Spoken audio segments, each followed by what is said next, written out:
Guys, okay lang kung walang ganito ha. Nilagay ko lang yan. Kasi nakalimutan kong kainin. Nilagay ko na dyan.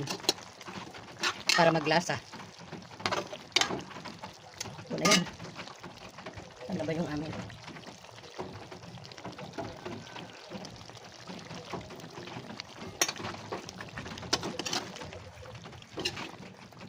Muntik, naubusan ng sabaw.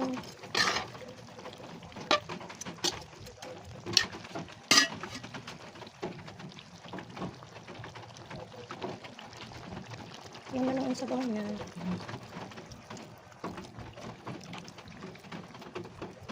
Huwag ko daw ubusin ang gatas, sabi ng aking apo.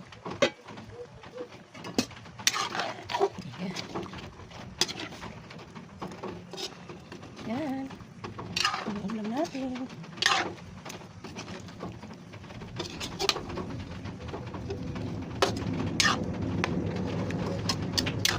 Luto na ito tayo. Luto na? Pagkulo. Pwede nang takpan. Ano ko yan? Binakasan ko para kumulo. Para mapatay na. Kasi off na yung alarm. Ilagay ko yung ano para maglasa. Uulamin ko mamaya. Pagkain na na. Tiktikman mo nga ito. Okay na yan. Okay na yan. Kung ano yung lasa kayo. Pwede na yan. Pwede na yan.